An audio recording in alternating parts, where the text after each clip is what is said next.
আসসালামু আলাইকুম রহমতুল্লাহ। প্রিয় আলিম পরীক্ষার্থী ভাই ও বোনেরা, আশা করি তোমরা আল্লাহর মেহেরবানিতে ভালোই আছো।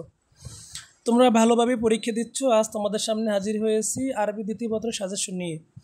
তোমরা জানো যে আমি যে সাজেশনগুলো দিয়ে থাকি সেখান থেকে অবশ্যই 90+ প্রতিদিন কমন থাকে। আশা করি আজকের সাজেশন থেকেও 90+ কমন থাকবে ইনশাআল্লাহ। তো দেখো, এখানে তোমাদের কিসমুন নাহু এবং কিসমুন সরফ, এখান থেকে 10টি প্রশ্ন লিখতে হয়। তো আমি এখান থেকে 60টি প্রশ্ন লিখতে হয় এবং 10টি প্রশ্ন তোমাদের প্রশ্নে থাকে।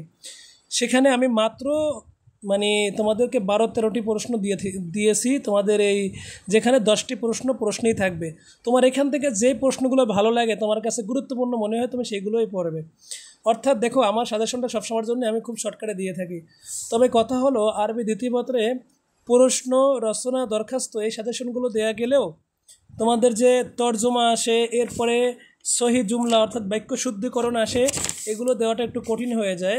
এজন্য আমি এইগুলো তোমাদের জন্য দেই নাই, কারণ তোমরা অনেকেই এটার নির্ভর করেই পড়বা। এবার পরীক্ষার হলে কমন না আসে, এটা তোমাদের জন্যই দুর্ভোগ হবে। এই জন্য আমি আশা করি তোমরা বিগত সালের যে বোর্ডে প্রশ্নগুলো আসছে, এই যে বাক্য শুদ্ধিকরণ, সহিহুল জুমলা, তোমরা এগুলো বিগত সালের প্রশ্নগুলো থেকে পড়ে নিবে। আর আমার এই সাজেশন থেকে তোমরা অবশ্যই প্রথমে যে নাহু অংশ এবং সরফ অংশের প্রশ্ন এবং শেষের তোমার আমি এখানে দিয়ে দিচ্ছি, তোমার দরখাস্ত এবং রচনাগুলো দিয়ে দিচ্ছি, এগুলো 100% কমন।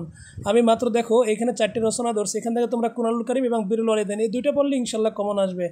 আর এই তোমাদের এই প্রথম দুইটা, যদি এই দুইটা দরখাস্ত পড়ো, এই দুইটাই কমন। অর্থাৎ আমার এই সাজেশন থেকে তোমরা দরখাস্ত, রচনা, এরপরে প্রশ্ন, অর্থাৎ প্রশ্নে 35 মার্ক, দরখাস্ত হলো তোমাদের 10 মার্ক এবং রচনায় হলো তোমাদের 15 মার্ক। অর্থাৎ 15 আর 10 25, 25 আর 35, অর্থাৎ তোমরা এখান থেকে প্রায় 55 থেকে 60 মার্কের কাছাকাছি তোমরা কমন পেয়ে যাচ্ছ। আর বাকিগুলো